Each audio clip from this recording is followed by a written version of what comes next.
Hello, Hockey World. Welcome to the actual playoffs. They start today. It feels like we've already been in the playoffs, but we haven't been in the playoffs yet. It actually starts today.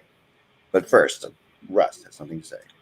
So, as we're getting ready to hear, and it probably will happen in a few days, that the college football season gets canceled, there's a trickle-down effect to the NFL. And so some of the talk that's going around now, and I think the NFL is sort of floating this out to see what people will like and not like, is next year, if there is no college football season, you could see it being a one-day draft and somewhere between 5 and 7 rounds, and then probably the rest of the players will just be free agents. Like, hey, they'll just be fair game, and teams will be able to go out and just sign them. And, you know, I had someone ask me, well, why not like a 3 days like they normally do? And the simple answer for me is they're not going to have any video on these guys. They're going to be showing years old video. They're not going to have anything this year. They're not going to have anything other than the combine. You can't fill 3 days worth of content with that. So, and this is going to hurt NFL teams. This is why when the Jets traded Jamal Adams, I said Seattle was given their first round picks up willingly, knowing that this year's draft was going to be a sham. Now, I understand the Jets have a pick next year, but we'll see what happens with that. But this year's draft is going to be affected because you're not going to be able to see any of these players play at all, most likely. More importantly, unless there's spring football. Yeah. Good. Well, then that's a possibility. But more importantly, this whole thing about from coming out of coaches' mouths about, this is for the players is so disingenuous. I can barely just stand listening to that because while it is true that, players do indeed want to play. I mean, that's pretty clear if you're on social media that players would like to play. And I think some of them are sincere when they say that they feel actually more protected when they're in the, training facilities of the football team, because I mean, that's like Fort Knox if you've ever been in one of those. So I can understand all that. But, for those coaches to stand up and saying, well, we're just concerned about the players. No, you're not. You're concerned about, this multi-million-dollar, entity that is as much about professional football as the NFL. So I'm really, though, stunned by, coaches. I mean, like, Frost in Nebraska saying, I know. We're going to play anyway. Like, if the Big Ten isn't going to play, the one thing, Kev, that hurt me that I posted about that drove me crazy, and it's getting widespread crazy reaction, and I mean crazy, is that when they're saying, hey, you know what? These players are safer with us and than they are at home, and what are they going to do if they don't have football? My answer is they're going to go to class more and they're going to study more. And you know what? No, they're not. Regular college students. No, they're They'll not. actually be Because like they don't do that in the first place. Yeah. We're going to be online more because most classes are going to be online. Yes. Some. Most places are going to be online. So, let's get going. We have so much to go talk about here. Apparently I got the date wrong yesterday. No one picked it up on it. Do you know that? No, We just ignore it. It was in the comments. I don't know. Maybe did you know this, Mike?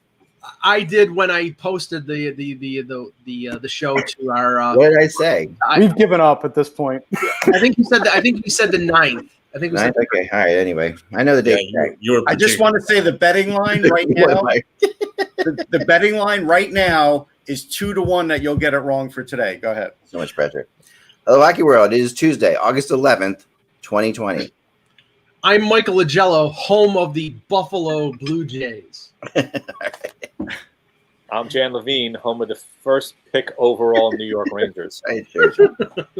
Yeah. I'm Anthony Mingioni in the, I guess we could say, surprisingly number 1 seed in the Eastern Conference. That's really weird. Russ Cohen from Sportsology. Kevin Allen, home of the surprisingly first place Detroit Tigers. Or third in baseball in runs scored right now. Who would have thought that? Aaron Mecklin. Nobody. It's incredible. And you can't even describe the excitement. I mean, this is a town that has the Detroit Red Wings who, aren't even, in the same league with the other 30 teams right now. I mean, they'll get there. Yeah, but, the Pistons aren't any good. The Lions, we know their history. I'm 64 years old and I've seen one playoff win in 64 years. And so the team was just so bad. And all of a sudden, the Tigers, who were supposed to be, I think the USA Today predicted they'd win 16 out of the. All of a sudden, are 4 games over 500. Major League Baseball's dream: Detroit versus the Miami Marlins in the World Series. Now the Marlins are coming back to earth. I tried to watch Wait, in the bubble? In the bubble. In the bubble. They'll be in the bubble. And I tried. one thing does remain: the Philadelphia Phillies bullpen is an absolute just trash fire. Dumpster fire. We got to talk about a real sport. I tried to watch baseball yesterday, but my NBC said it was blocked out because apparently, I'm supposed to buy tickets to a game that I can't get. We can't attend legally. Anyway, let's move on to what we have to start, of course, with ping pong ball gate, and what I think is actually the moment of truth. Just incredible luck that the NHL has that this would happen the way it happened yesterday. Obviously, I don't buy the conspiracies, but there are people who do. There are people who really, really do. And the fact that the ping pong ball was dropped, was it greased? Was it slightly smaller? Were all the other balls weighted down differently, so he felt different when he held it in his hand? All these different things that I've heard are just astonishing. And how the Leafs ball, when they slow motion to the Leafs ball, tried to go up to shoot twice but couldn't for some reason, and then that was incredible too. The Leafs couldn't get out of their own zone again, and here we are. But now we have it. Jan, we talked about this. Jan, we talked about it. First of all, we won't talk about the conspiracy theories because they're all out there. It's kind of ridiculous. We got nothing to talk about today. But Jan and Russ, the Rangers' first overall pick, we all talked. They haven't had this right for ever or for a very long time. 65 doesn't count. That was 11 people were drafted. 11. Okay, so they have not had the first overall pick. How does a league of 6 draft 11 players? First of all, it was a 5. The Leafs didn't even show up. The Leafs were like, this draft. The people in this draft are so bad. We don't even want to show up, and that was because they that's still had the old theme of the week, isn't that the theme of the week? Yeah, they still have the old rules in place. The Leafs didn't show up for territories. I mean, the crazy thing for me is the fact that Russ didn't know that because I thought he covered it. Yeah.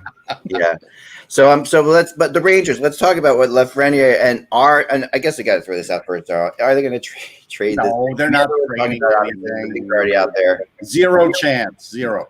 Because he's a winger. I mean, they don't. It doesn't matter. You got a great guy in the second spot who's a center. No, that doesn't matter. There'll be rumors about Quentin Byfield. I'd be highly shocked. I mean, granted, Jeff Gordon yesterday is not going to tip his hand. He never does when it comes to this. Even last year with Hughes and Kakko, he knew he was going to take one of the two. He never said the word Lafreniere. If you listen to the interview they did, the video call afterwards, I mean, he talked around it. But I'd be shocked if they don't take Lafreniere number 1 overall. Let me just throw this out there because I don't think they will either because he's such a dynamic scorer. But right. On a different podcast, I had a gentleman from Daubers on, and he put forth the idea that although he has Lafreniere listed number 1 on his board, that he feels that there's a chance, percentage chance that Byfield could end up being a better player in the long haul, and that he could be Malkin. And he said, like, if someone was so desperate for a center, wanted to take Byfield over Lafreniere, he said he wouldn't think it would be the end of the world, that he thinks both teams would do well. So, the Rangers do need another center. I don't think they'll do that, but I think it will be, would the Kings call up and say, because, they've got Kopitar there for a long time. Yeah, obviously, would they call up and say, hey, what would you take for us just to switch spots? Would there's they 2 reasons. I think there's 2 reasons they won't do it. The call's going to happen, though. The first, everybody makes calls. Sure. I mean, the call will happen. Right. Yeah. The first one is marketing. Lafreniere is the one guy you could really market from this draft right away. Rangers ticket sales have not been great over the last 2-3 years. So that's something that could help right away. Jersey sales will be right near the top with him being on the team. You're not going to get that out of Byfield. The other thing about Byfield is he does have stretches of inconsistency with scoring. Lafreniere has none of that. And not to say that that's not going to carry over, but you know what? That's enough for me to say there is a big difference between the two. The thing I like about Lafreniere also is he's got a bit of grit to his game. He's got a bit of physical play. He's willing to go into the trenches, into the dirty areas. He's willing to throw around his weight a little bit, which is something that I think gives him an look. They could go Byfield. I'd be very surprised if they do. I just think, as Russ said, from a marketing perspective, from an overall package perspective, I don't know if they would be willing to move down to number 2 and pass on him. And I think there would also be an element of pressure on Byfield immediately. I mean, there will be also on Lafreniere, but at least in this circumstance, there's options, I think, up and down. You can play, if he's not quite ready, you can play him a little further down the lineup for the Rangers because they've got good left wing depth. Whereas Byfield, if you draft him, it's almost immediately that the pressure goes on where he's going to be slotted immediately to potentially top 6 minutes already. And he may, again, we've seen he's got moments of dominance, Byfield, and he's also had inconsistency. I think in many ways it would work best for him to go to Byfield if LA decides to draft him, because if you got Kopitar there, he can work on those things, plus have a really good mentor in this case in Kopitar potentially to help him with the finer points of the NHL game. So when Kopitar begins to, production begins to dip, then Byfield will be ready to go into that. So I think it slots likely as Lafreniere 1 and Byfield 2. How about the biggest cities in America getting the top 2 picks? It's interesting. I don't think that's obviously never happened. But when you think about, New York, LA, I'd have to go back, with other sports in terms of maybe in another sport. Well, I was going to say the draft with Len Bias. I think Brad Doherty was the number 1 pick with Philadelphia. And I think Bias was Philadelphia traded the pick to Cleveland. That was traded to Cleveland. The rule. Right. I mean, Russ, do you think that LA could pass on Byfield given they have Turcotte and Velarde already in their system? Or do you think they're definitely on Byfield? No, they'll make one of them a winger. They've drafted guys before that said they were centers. I always go back to Travis Konecny, and his draft was a center. Yeah. These guys end up getting moved to the wing, and that's what happens. I think with Lafreniere with the Rangers, I think they'll see good results out of him right away, and I think they'll try him on the top line and put Panarin on the right wing because he's played on the right wing, and having him with him not only would be dynamic, but it is the best way to go because there's enough puck to go around on that line. Yeah, there is, because he's a playmaker. I mean, he can score, but when he's a rookie, he's going to be more of a playmaker for sure. He's got a bit more of a Giroux, almost like a Giroux type of element to his game in the fact he plays more of a playmaker style from the wing. He can feed Zibanejad and Panarin. Mitch Marner. Well, let me just say that I think he's better than Mitch Marner. The NHL dodged a bullet in a sense by the Rangers winning this lottery, because for all the people who are criticizing the NHL for the setup of the draft lottery and the round 2, and that a non-playoff team or a playoff team was going to get the number 1 pick, it would have been disastrous, I think, PR-wise, if Pittsburgh had gotten it, had Edmonton have gotten it. Maybe to a lesser extent Toronto, because Toronto has only had one number 1 overall pick in 31 years. So it's not like they've glommed on a number of number 1 overall picks. But what? They would have gotten ripped to shreds if Toronto got it, though, because why? I mean, I don't think they would have. They're just a good team. I mean, the reality is they're not. Well, anyway, Kevin's article yesterday was amazing, and you guys but he doesn't deserve it. My point is that the Rangers at the end of the at the end when the pause was, they were not in the playoffs, so it was a non-playoff team, not this contrived. Right, it's not that crazy for them to get it. So them getting it is not crazy. Who I feel sorry for in a way is Winnipeg, because their pick was the pick that ended up being the round 2 pick. Or they've never done that. Like I think they would have had the first overall pick for the first time since Dale Hawerchuk. So I feel sorry for them. And then on top of that, what happened to them in the playoffs. But the Rangers, I'm happy for the Rangers, and I think Lafreniere is going to be a really good player. I don't know if he's going to be a superstar, but with Panarin and the number of young players that they have, the Rangers are on a path to success. The comps I've seen from Lafreniere has been Jonathan Huberdeau has been some of the comps I've seen for him. Which honestly, I think if that happens, put it this way. But if that's the floor, I will be more than happy with him in the top 6 in New York. Sure. Okay, we got to get to predictions, but 2 quick things I have there that are my favorite moments. One, I hope it continues the identification of team logos by Gary Bettman. That 5 minutes was amazing. Just like, is this indeed the Pittsburgh Penguins logo? Yes, that is the Pittsburgh Penguins I think so.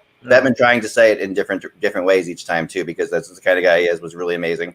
I ignored Woj a couple years ago breaking the NBA draft picks, but he couldn't say. He goes, "This team has targeted that team. This team has interest in that team," and he used a different adverb and adjective to try to describe who they were going to take. My other favorite thing that happened. I have one more now. I'll give you Anthony. Yep. The Zoom call of the 8 losing GMs and how happy they all look to be there. Like that was the other thing. Like just like, dude, there's Dubas who just went through what he went through. Kyle Dubas looked like you. Kyle Dubas looked like he was on suicide watch. Just looking at all of them. Bill Guerin on his iPad was even worse. That was a little sad. That was kind of sad. Priceless, I thought. And the fact that every time they came back to them, they switched positions, which tells you that they probably like somebody like accidentally logged off or something, in the middle. So it's just there's a bunch of things. Probably slammed down their pad. But I would say my particular favorite was when I saw the person working for the NHL with the big control pad. I said, yes. This thing's being operated with an Atari controller? Are you kidding? Yeah, right. No, I thought a crane was going to come into the. To me, it was like a Moog synthesizer. It's a STEM project. I mean, what is this? And did he have to let the balls go like a certain amount of time? That doesn't look like you're waiting for it. Yeah. No, it doesn't. Or was it just that woman who decided, like that she was like, now let's have the pick, or who was talking? Like that was the other thing. Jamie Hirsch is she's Was she the one who decided? Like she waited. It's the same at bingo. They go a couple revolutions. They put the air in it. Who cares? I think that there was a timer. Like I think it had to run like a minute exactly or something, because he was looking at something. And what he's really happy about is that he was masked. So we don't know who he was. I'm glad I missed all of it. I watched it. I was following it online because I didn't want it to be jinxed, because I can be a jinx. And I turned it on. I turned it on for the last 2 picks. Like for when I've never had this joy. What is the joy like? Ross, take off the Met hat, then it's starting to explain a lot. I've never experienced. They've won twice with me alive, so I've never experienced the joy of winning a Stanley Cup for my team. I've never experienced the joy of my team winning a draft lottery. I mean, what's that? What does it feel like? Like, Jan, and like when you see that happen, are you just like, this is crazy? This can't be real? Shock was probably a pretty good word. I mean, look, they moved up to second last year. I was stunned at that.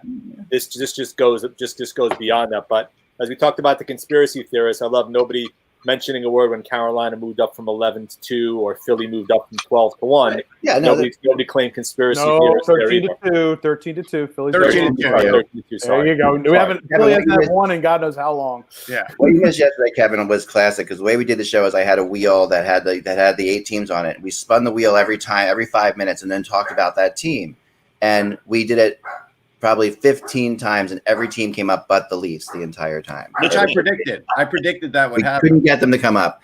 Anyway, so let's move on to the predictions. Okay. Richard in the chat, is the Leafs' problem that Mike is a jinx? Is Mike 53 years old? Yes, I am. I was alive when the Leafs won their last Stanley Cup. So Richard, I think it's me, because if you count back in time, I was probably conceived at exactly the moment the Leafs won their last Stanley Cup. Like, I'm 9 months older than the Leafs last. We don't need any more details on this. We've hit the TMI portion of our program. Can we move on now? Let's get to the predictions. Hey, kids, get the dog. Someone get the dog, please. All right. Okay, so sorry. The dog knows this is the time to go. But let's first. Let's go on to. I'll mute you. Go ahead. Columbus and Tampa. Kevin, let's start with you. I'm going to be right back. I'm going to figure this out. I'll mute you, Ak. Don't worry. I got it. Okay. Columbus and Tampa, rematch of the first round upset from last year. I don't think, Kevin, starting with you, I don't think Tampa Bay is going to have any trouble getting worked up for this series, but the concerns for John Cooper right now are Stamkos is out.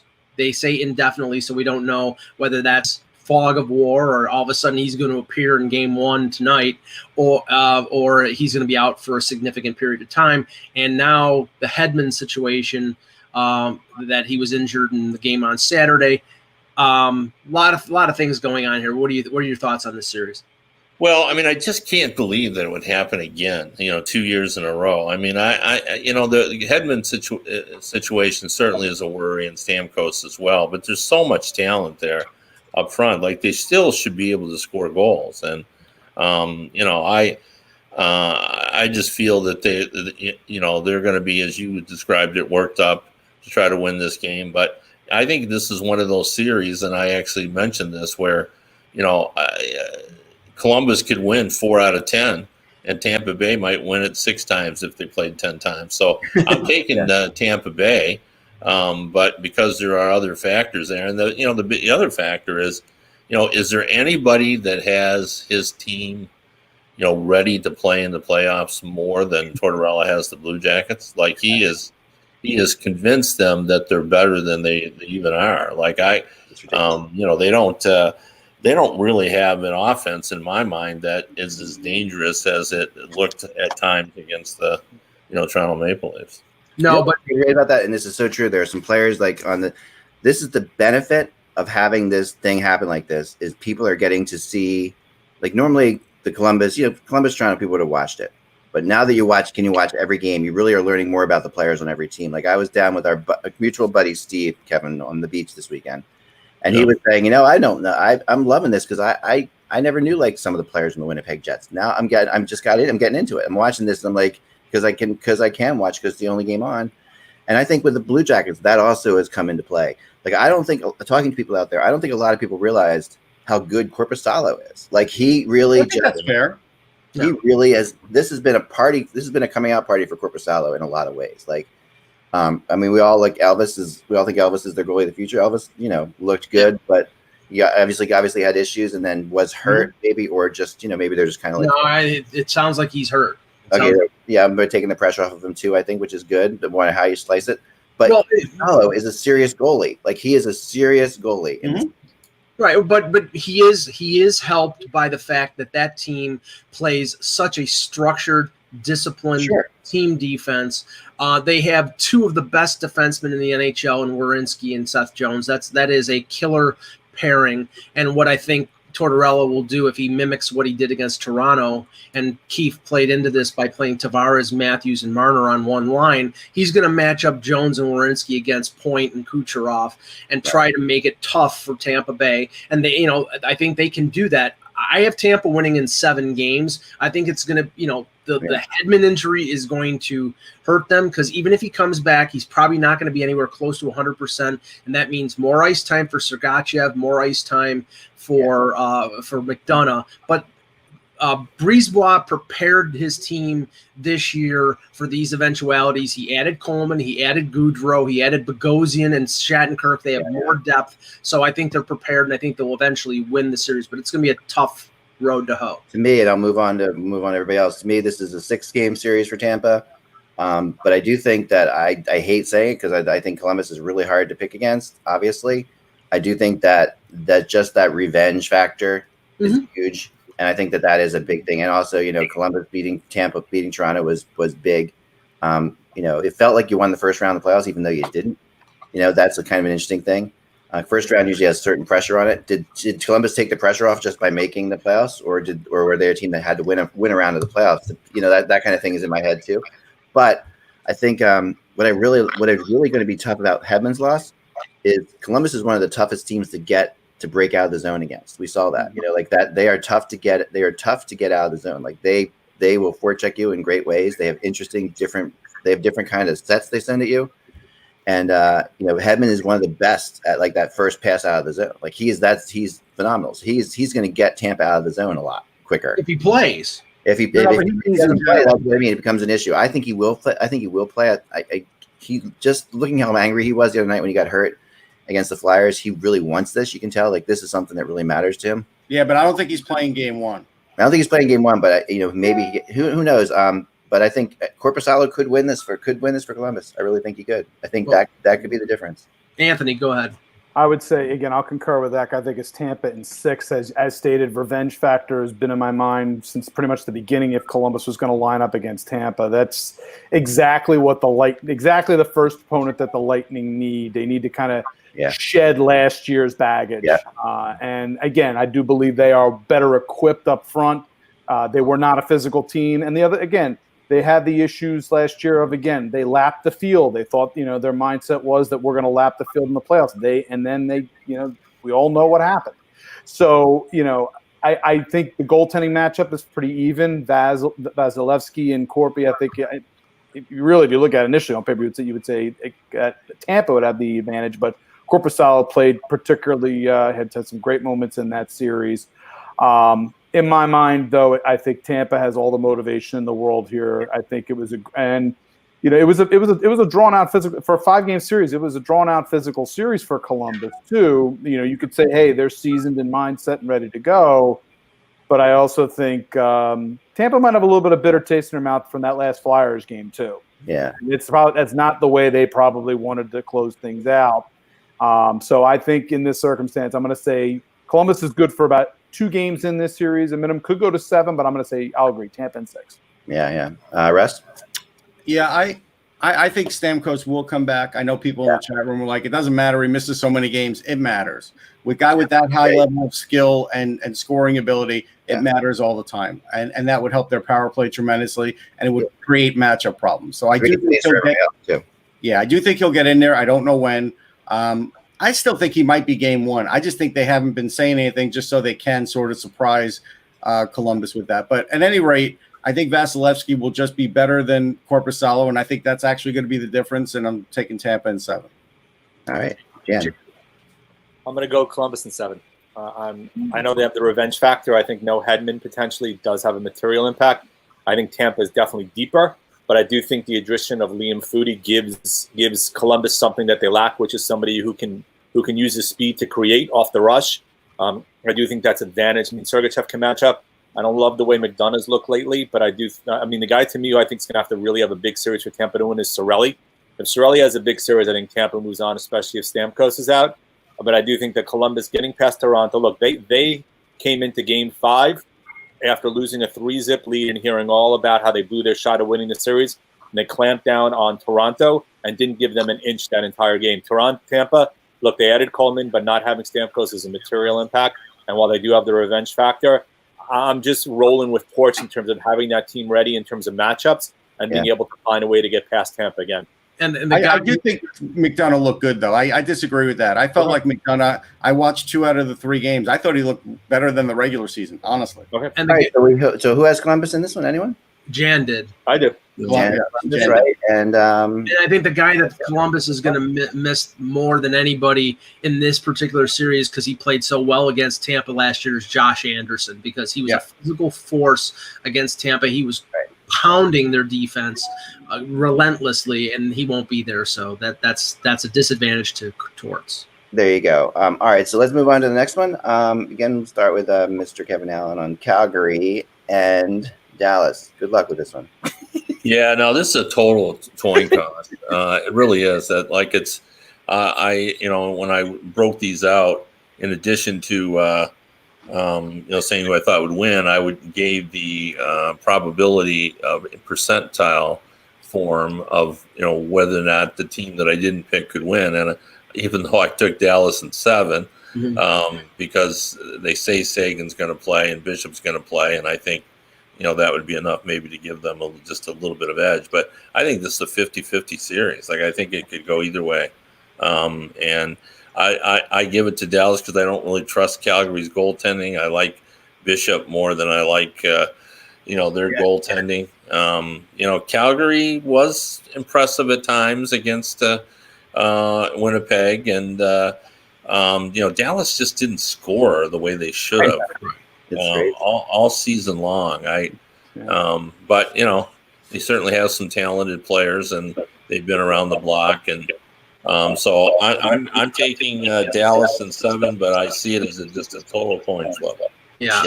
177 goals against, was second in the NHL last year for Dallas, and they only scored 180 goals for a team a few years ago that was wide open, throttle open offense. It's bizarre, but I look at this series and it's like, I don't know how much credit I can give Calgary because Winnipeg was so wounded in that series, losing Scheifele, losing Laine, that I give them credit for winning a series because the team I follow didn't.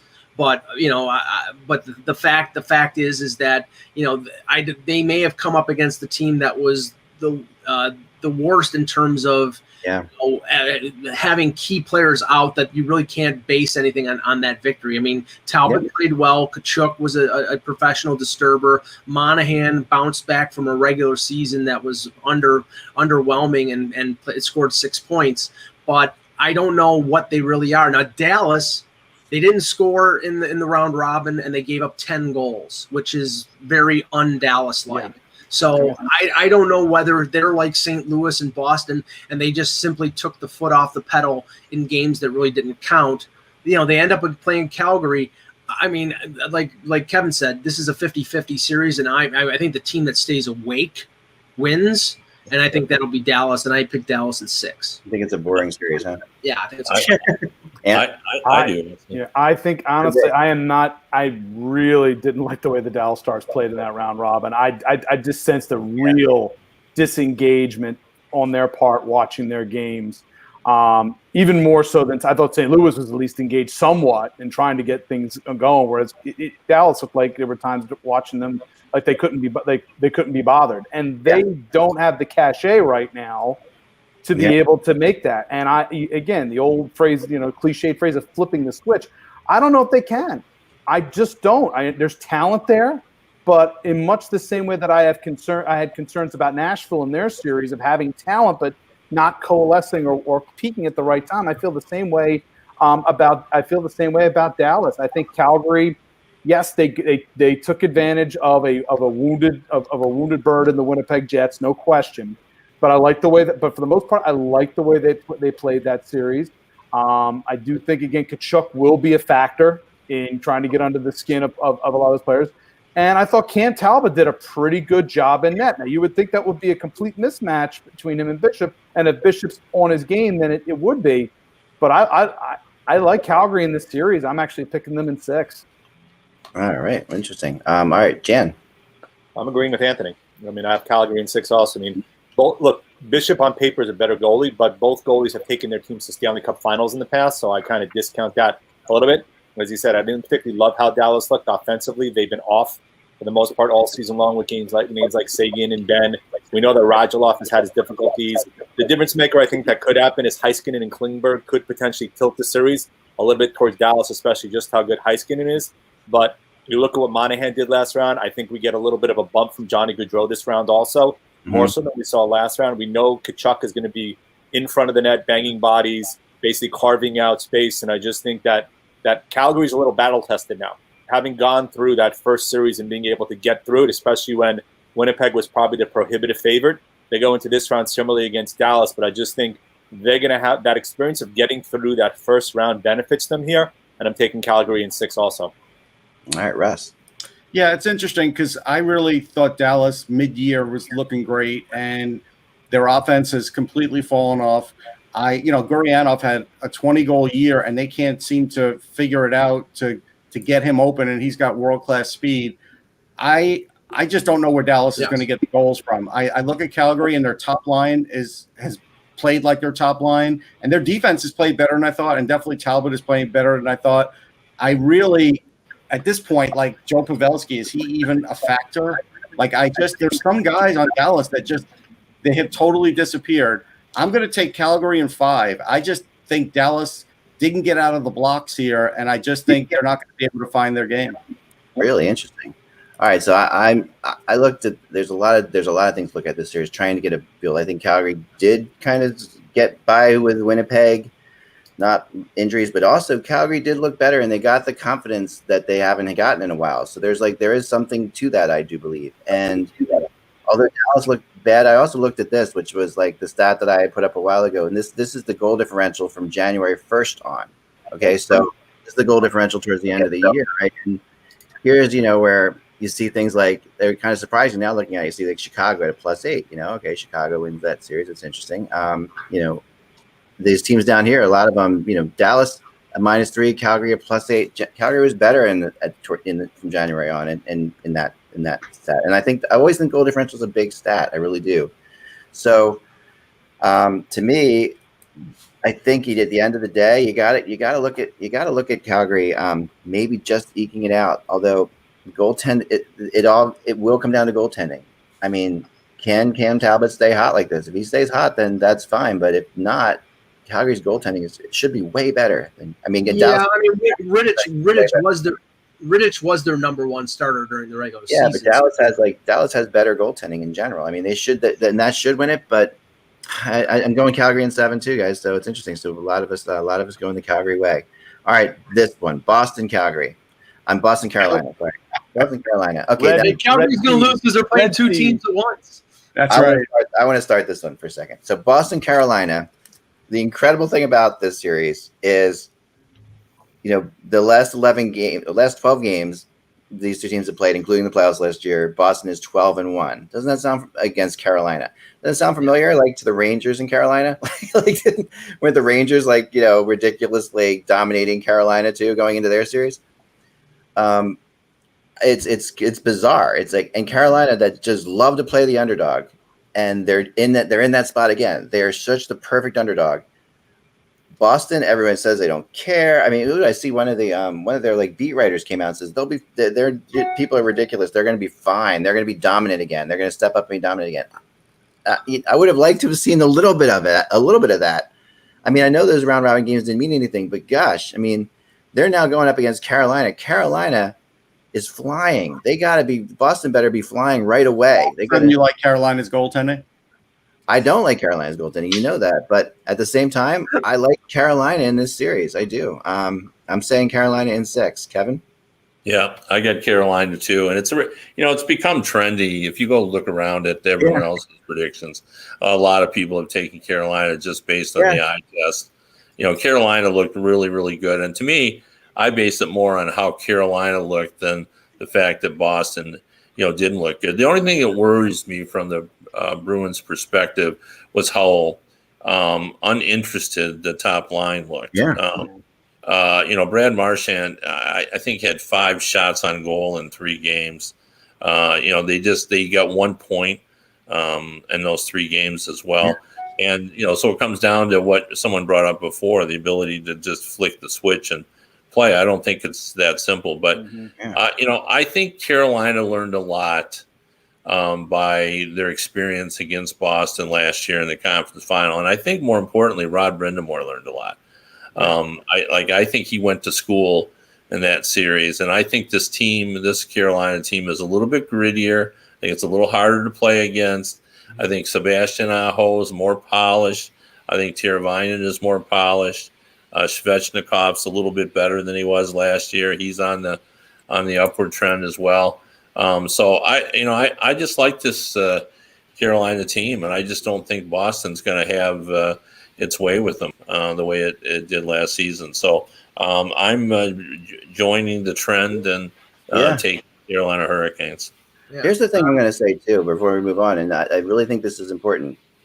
Being in the bubble is an interesting experience for everybody. I learned yesterday that by the way, the GMs and the coaches have have pickleball tournaments that are going on of all the different teams with each other.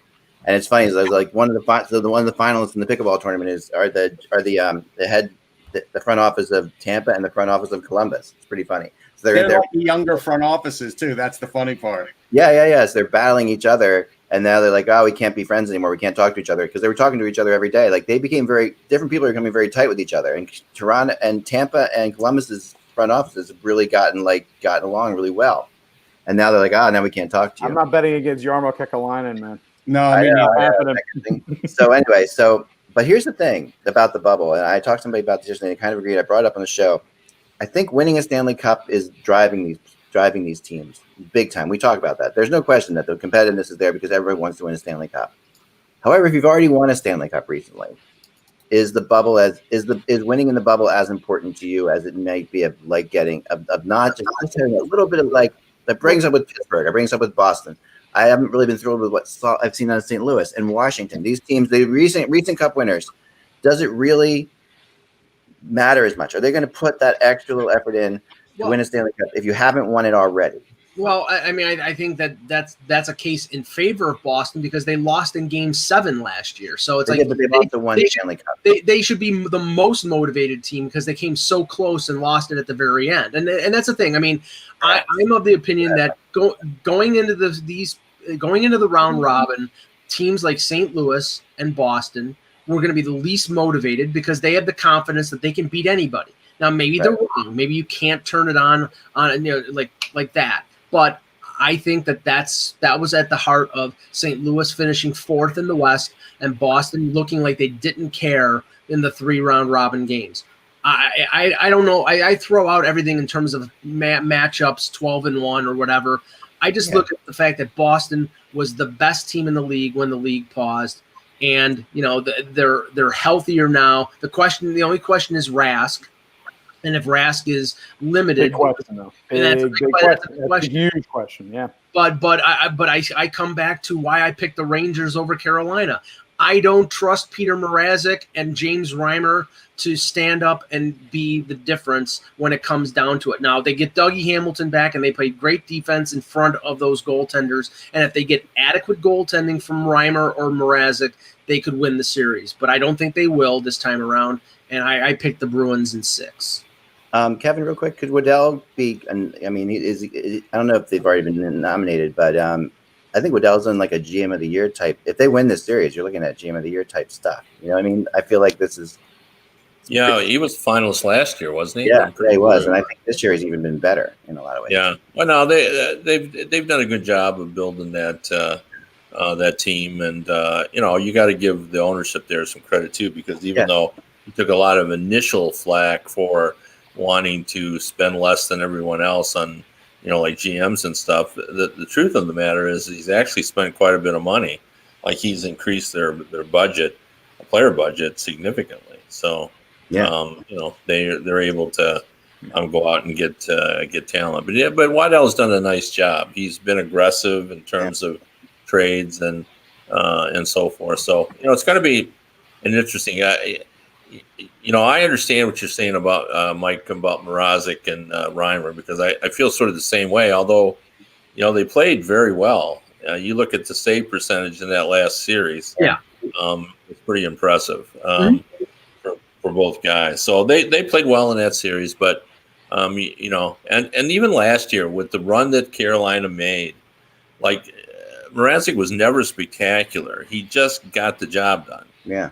He was just dependable. He'd show up, he would be fine. Like he didn't lose it for him very often. Yeah. He didn't steal many games, but he didn't lose it. And I think that's sort of their idea, that they need their goaltender just to keep them competitive. Right. Russ, what do you got for this one? Yeah, I think everybody's focusing on the negative with the Bruins, but they actually, just like any good reality show, just got videos from home wishing them all good luck.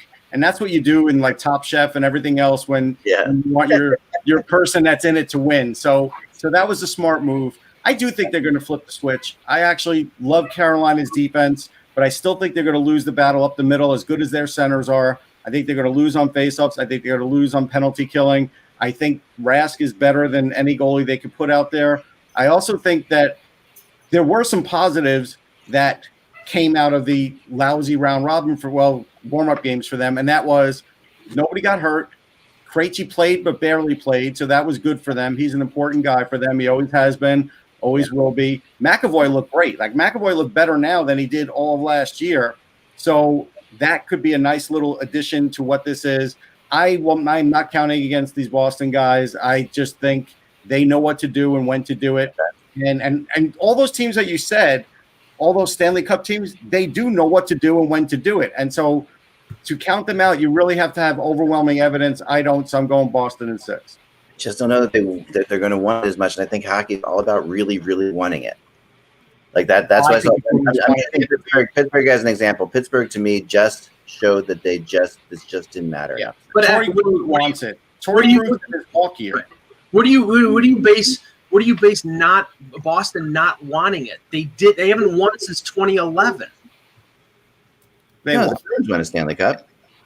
Yeah, they haven't won in 9 years. Yeah, since 2011. Geez, Mike, we're talking about like until. I mean, I should talk about but they have players that haven't won it. I think maybe haven't won it, but 2011, that's like that. I agree. There's a lot of players in this. There's only a few players on the team that won. It's not 1967 or 1994, but and I do think Pasternak will be a big factor. Yeah. All right, Jan, what do you got? I'm actually taking Carolina in 7. So first of all, you talked about the revenge factor from Tampa Bay against Columbus. Well, you got the same kind of revenge factor here after they got beat 4-0 last year. Yeah. We're getting Hamilton back. Carolina showed just how good they were against the Rangers. Now, granted, Boston's a much better team than the Rangers are, but they kind of dismantled them. They get their number one blue liner back, which enables them to strengthen their defense overall. And to me, the GM of the year actually should be Mark Bergeron, because his signing of Sebastian Aho to that below market offer sheet allowed Carolina to match it and save some money to bring in all these guys. So I think that had a material impact also. But There you go. I think this actually one's going. I'm predicting it's going to go 7. I'm going to give Carolina maybe a slight edge in Game 7. We all talk about how bad Mrazek is and Reimer, and I did it before last round. They made it to the Eastern Conference Finals last year with that with him in net. So every time we keep looking past him, somehow he finds a way to get the job done. And their defense just got a lot better with getting Dougie Hamilton back. There you go. Anthony? Basically, all the points of it that I'm picking Carolina in 6. Everybody here's pretty much already addressed the different parts that I would have already said, but I do think revenge is a huge factor for them. It's a big opportunity. It gives them a lot of motivation. I do think their forward depth is better than it was last year. I think acquiring Trocheck allowed them to kind of spread out their center situation in a better manner. Having Hamilton back, especially playing against the team his original team, I think that does play a little bit of a factor. Although Dougie March, as we all know, Dougie marches to his own drummer, but I'm sure seeing the Bruins jerseys across from in a playoff series will be some extra motivation for him. I need to see how Rask is health-wise. That to me, I might feel a little bit better about Boston in the series if Rask was 100%. He's not yet, so that's a big concern. The one thing about Carolina is, and we're excited, I think, in terms of what we saw out of them against the Rangers, but there is a gap. They had that sweep, and then there's been a little bit of a gap. So sometimes when you're on a roll like that, that can potentially play against you if you've got a gap of time before the next series begins. Especially when you're sitting in a bubble. Exactly, when you're waiting and not having a ping pong tournament like J.G. Pajot was having. But, right, after a while. Dougie Hamilton can't go to museums because he's stuck in the bubble. No, but Dougie will get his laptop out. He'll do virtual tours. You know that. Tired of this yet? Are you getting tired of this? And they're starting to at first they're like, no, this is great. That's great. Angela's doing a great job. But I like Carolina. They're starting to be but I like Carolina, and I'm going to say 6. Again, I same thing as with Dallas. I do have my concern about the flipping the switch. Russ has less concern. I have a little bit more. We'll see. All right, I'm gonna. Okay. Let's. All right. So let's move on now to the fine. I think maybe the most interest. I mean, it's interesting. We did lose a lot of star power in the playoffs. Looking at these, I'm wondering, are the ratings going to be down at all from because we lost a lot of. I still don't think so. I think there's enough there. The ratings will be great. There's still not a lot for people to watch either. So yeah, okay. So Vegas and Chicago, interesting series, for sure. And if you equate interesting with one-sided. All right, Kevin, you start. Tell me what you think. Well, the one thing about the Golden Knights that people have forgotten is how well they were playing when the season went on hiatus. They had only lost 2 of their last 13, and of course they looked very good in the round robin. And what I liked about them is they looked like if they needed a goal, they could get a goal, and if they needed to stop, they could get it. And they've got so much going for them. I think their biggest issue will be. Based on the way they're playing and how Fleury played this season, Robin Lehner should probably be their goalie. But Fleury is the most popular guy on the team. He was so important when they started. So they probably have an issue there of trying to decide what to do. But boy, Lehner, I just think is going strong, and they would probably be better served if you're trying to win the cup to kind of switch to him. That's hard to say because I also find Marc Fleury to be quite a hospitable guy. But they've got all the elements to it. Shea Theodore stepped up this season and took his game to another level. So they've got enough scoring. I really like this team a lot. I think it's it can play well in all 3 zones. It's not overly spectacular. They're not dependent on any one team or any one line. They got a lot going for it. I think DeBoer has done a good job. I didn't understand the coaching move when it was made, but DeBoer has got this team, playing pretty well. By the end of the year, I thought it was playing better than it was under Gallant. So I'm taking Vegas in this. I think your only worry is that Taves and Kane and Duncan Keith and Crawford will start to relive 2010 and 2013 and 2015 and just get excited. But I don't know that they can do that again after playing the Orioles. But I like this Vegas team, and I think they're a threat to win the Cup. I think they're a very, very strong team. Yeah, I'm with you on that one. I think that I said I think that Vegas will win the series and may win all the series. They really are that good. And but you're right. And I wrote in my article today, like Chicago does sometimes have that ability to feel like a team of destiny. And will they feel like a team? Do they get that feeling? I mean, honestly, the playoffs are just starting, and that's the thing. You have to remember this is just the playoffs now. So even though they won a round, they've already won a round in the playoffs. It's like technically this is the beginning of the playoffs. So I don't know if they have yet. Mike, go ahead. The difference here is that Vegas will not allow Chicago to turn it into a track meet like Edmonton did, because Edmonton doesn't have good goaltending and doesn't have didn't play good defense. And Vegas is a deeper team than Edmonton, who relied on McDavid and Draisaitl, and they have. Sorry, but I'm lagging here. But is there any breakup here, or am I going through? You're hearing now. Good. You're okay now. Yeah. Okay. Yeah, no. So I give Chicago all the credit in the world. Kubalik played great. DeBrincat and Strome and Kirby Dach. They have a lot of good young players for the future, and still have Taves and Kane still in their prime. I just don't think that defensively they can hang with Vegas, and that's why I think it'll be Vegas in 5 games. That's what I have 5. I have 5 as well. Anthony? I have Vegas in 6. I think Chicago might be able to sneak a couple out. Again, the biggest concern that I have is Crawford had a great series against Edmonton. I worry about some of these big bodies from Vegas getting in front of him and really kind of getting physical in front. And if they're able to be smart about it and not get penalized, if for any reason that Crawford breaks down, I don't like Chicago's situation. That is very precarious, I think. That being said, Kubalik really got cut loose in the series against Edmonton. I think Vegas has enough personnel to be able to counter that and to blunt his effectiveness. And again, going to just all the different elements that Vegas has, they have just about everything really in case. You have Shea Theodore, who is, low-key top 10 defenseman in the league. You've got, Schmidt's still a good defenseman. You've got a very underrated acquisition in Alec Martinez. It's the perfect bridge guy to really give them depth And experience. And championship experience, which their blue line, that was the biggest issue that they had 2 years ago going against Pittsburgh. They didn't really have a steady veteran like an Alec Martinez back there. So with all that, with the maturity of the Vegas Golden Knights, I think Chicago has a chance to potentially get maybe one track, because Vegas did have some track meet games also in the round robin. They could go into one of those, and Chicago might win 1 or 2 of them. I'm going to say Vegas in 6. Yep. I like a lot of that, what you said there, and I agree with a ton of it. Russ, go ahead.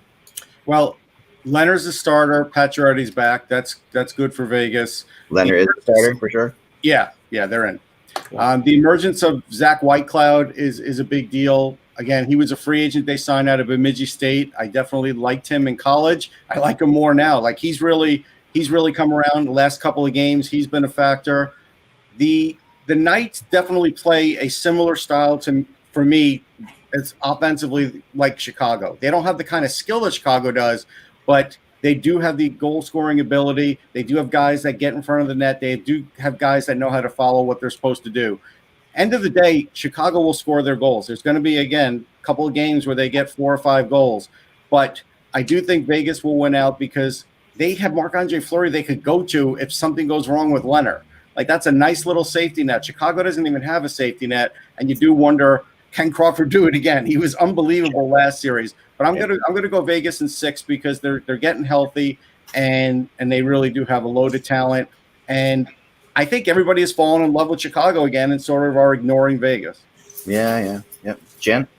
I think Russ picked up part of my point was Pacioretty coming back is big for them now that he's able to play for them. I mean, that's a huge addition to them. I mean, I think we're going to get a chance to see just how good Mark Stone is in this series, and I expect, especially early on, I expect Vegas to try to pepper Crawford with a ton of shots to basically force him to work, try to wear him down early on in the series, knowing there's no backup, and he's still kind of working his way back into shape, even though he's had a first round. I do think Chicago, though, is going to be able to score. I mean, the talent they have up front, especially guys like Kubalik and Kane and Taves, I do think they're going to be able to score, but I just think Vegas has too many weapons, and I'm going to take Vegas in 6 in the series. All right. So now, I think we got everybody's picks. Yeah. Before we get out of here today, one thing I would like to ask. Wait, there's another series you're leaving out. No, for this today. Today. I'm Just today, yeah. Series, Okay. yeah. So, but since since the playoffs are starting tonight, I'd like everybody to think about a possible Conn Smythe winner. Like, who do they think is going to win this whole thing? Then it's tough. I know it's very tough. Tough to do off the top of your head. But I'll start so you guys can have a second to think about it. But and I'm starting because it's going to be. I think it's on this team because I'm actually looking at Mark Stone as like the guy for me. Like, is that yours, Mike? Yeah, I was thinking Stone. And mine, too. And yours too. I think that I really want to see. He just seems to have it all going on. He's the perfect acquisition for this team. Remember the last time this team went to this Stanley Cup Finals, they've added an entire line on top of that team. Yeah, which is insane. And a couple defensemen. And a couple defensemen. So if you're going to go Stone, I'm taking Shea Theodore. Shea Theodore, all right. That's fine. I'm going to go Nathan McKinnon. I felt like pre-pandemic, it was the Avs year. I think post-pandemic, it's the Avs year. Mm-hmm. I like the way they're playing. I like the way McKinnon's playing. By the way, for the chat room, the NHL was averaging 500,000 viewers a game, and some of those games were not highlight games. So yeah, it's true. That's pretty good. It's really good. It's really, really good. Anthony, you got a Conn Smythe? Stuck it right out of my mouth. Nathan McKinnon. Nathan McKinnon. Yeah. All right, McKinnon as well. All right, we got McKinnon, half Stone. Is that what we're doing here? Yeah. Oh, no, Yep. Before we end the show here, Jim Rutherford, GM of the Penguins, in their post-season or after the season media availability, said, and I quote, "There's something wrong if you don't have that drive to win at that point, which is Game 4, what he's talking about, in time to win the series. I don't know. Did some of the players feel that they didn't want to put in the extra work and stay in the bubble longer and prefer to be with their families? ? Nobody knows the answer to all those things, but it's very disappointing and changes need to be made." This is a guy who doesn't bluff. He makes changes. He'll make changes. Well, you know where that's coming from then. Yeah, he had a meeting with Crosby. That's coming. That's no, but I'm going to get there's simpatico, though. I have no doubt that that's Crosby. But it's reinforced by hearing it from Crosby. Right. That's how he found out that maybe some players were melancholy, because he found out from Crosby. Now, Kev, I mean, your thoughts on that? I've been looking at Pittsburgh for a little while, looking at their goaltending situation, and I think they're going to have to move Murray or Jari before the beginning of next season because they risk losing one of them in expansion. But this sounds like there's going to be something a lot more than just a goalie trade. Well, I mean, you got to wonder whether we'll have a resurrection of the long-standing Malkin rumors. Which have been going, every summer for about 5 years we heard that, and generally, they were discounted by the GM. But at some point they've got to decide. There has to be an exit strategy. The way to do it is to move Malkin, starting at this point in his career, and start sort of rebuilding. I mean. It's easier and you can get more when you trade him when he's still playing at a high level. If you wait too much longer, you'll get nothing for him. Yeah. I have the perfect home for Malkin. Where? Montreal. Yeah. I could see it. Depending on the return, that's something I could say. Honestly, Montreal fans would just eat it up. They would love it. Or the Rangers. They need center depth. Rangers. There you go. That's there you go. Yeah. I've ever heard a Rangers move. That's a Rangers move. Malkin. It used to be a Rangers move. I don't think that's a Gordon move.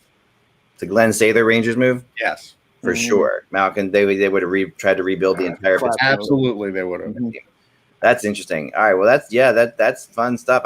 We gotta like Rutherford though. He comes out and says stuff like this. Oh, you do. I mean, he's a straight shooter. It's always fun. It's always interesting. And tomorrow we'll get the locker room clean out for Toronto, and I'm sure that will be interesting as well. Yeah, for sure. There's a lot of GMs. I've been hearing talk that we didn't talk about Florida. We should probably talk about that for a second, Kevin, before we go. Florida. What are your thoughts on that?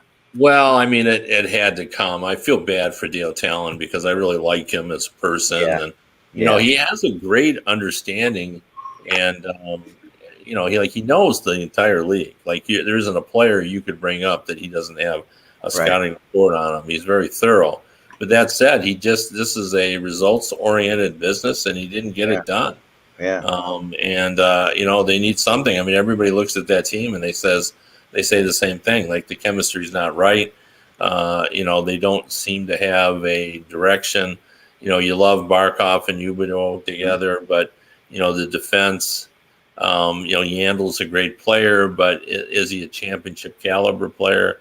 Why isn't Ekblad more effective? There's so many questions about that team, and I think everybody thought that Joel Quenneville would and have a magic wand and just wave it over it, and suddenly they would, be a team of the caliber of the Blackhawks, and it simply didn't happen. So I think they have to make major moves there. Maybe make a move like trade Yandel and make that defense a little bit different, and certainly they're going to have to rebuild and make that offense deeper.